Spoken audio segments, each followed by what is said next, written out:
The first question is, why does the Lord call the Church to have concern for and serve individuals with disabilities? And in what ways does Jesus exemplify this call? The Lord calls the Church to have concern for and serve individuals with disabilities because it's an expression of the fundamental Christian values of love, compassion, and inclusivity. This call is rooted in the belief that all human beings are made in the image of God, and therefore deserve respect, dignity, and care. Serving individuals with disabilities is not just about charity, but also about justice and recognizing their worth. Jesus exemplifies this call through his ministry, where he consistently reached out to and healed those who are marginalized by society, including individuals with disabilities.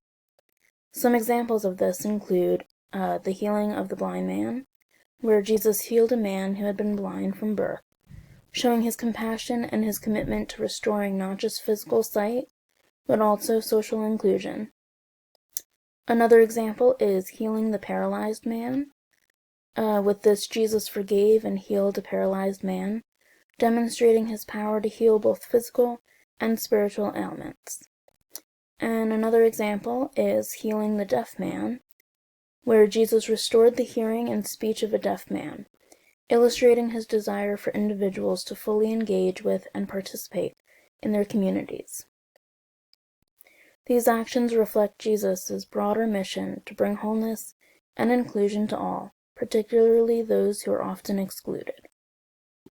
The second question is, in what ways do you feel the pastoral statement could be updated and revised? And share at least 2 ways you would like to see the pastoral statement improved. The pastoral statement could be updated and revised to better reflect current understanding and practices related to disabilities with inclusive language. So with this, the document should use modern person-first language that emphasizes the individual rather than the disability. So for example, replacing terms like handicapped with persons with disabilities helps to maintain the focus on the person rather than their condition. Another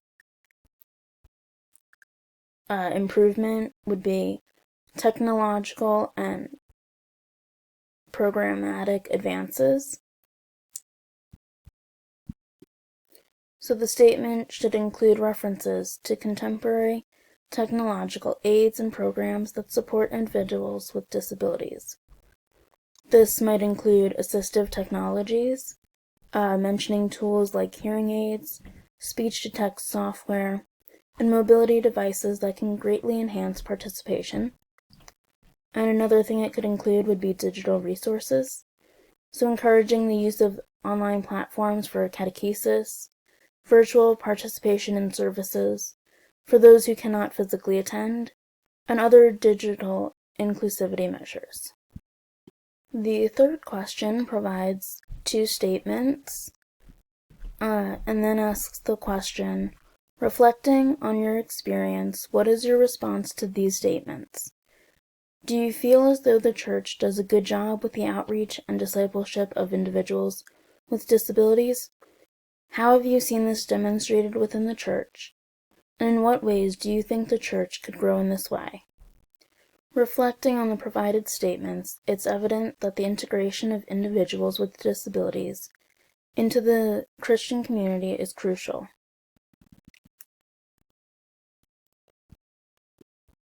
The statement emphasizes the need for both simple invitations and more innovative programs to facilitate full participation. This dual approach recognizes that while some needs can be met with straightforward inclusivity measures, others require more tailored and creative solutions. Some examples of this being used are many churches have begun incorporating sign language interpreters, offering braille materials, and ensuring physical accessibility through ramps and elevators. These efforts are steps in the right direction, showing a commitment to inclusivity. Despite these positive steps, there are areas where the Church can improve, and I think enhanced training, so church leaders and volunteers could benefit from more comprehensive training on how to effectively support and include individuals with various disabilities. And this training should cover not just physical accommodations, but also how to foster an inclusive community culture. And another improvement that could be made would be program development. So more specialized programs that should be developed to address the unique needs of individuals with disabilities. This includes religious education tailored to different learning abilities, support groups, and social activities that encourage full participation. And so in my experience, while some parishes are trying really hard with their outreach and inclusivity efforts, others are a little bit behind. So the church must ensure that inclusivity is consistent across all communities. And the fourth question, what did you find to be most interesting about the pastoral statement? One of the things that I found to be most interesting about the pastoral statement is its detailed consideration of the many ways to include individuals with disabilities in liturgical celebrations, and the document's specific suggestions such as using sign language during services, providing materials in braille and large print, and making physical accommodations highlight a thoughtful and practical approach to inclusivity. This focus on practical steps show a deep understanding of the diverse needs within the disabled community and reflects a genuine commitment to ensuring that all individuals can participate fully in their faith. It highlights the importance of moving beyond mere acknowledgement of disabilities to actively creating an inclusive environment that fosters full participation.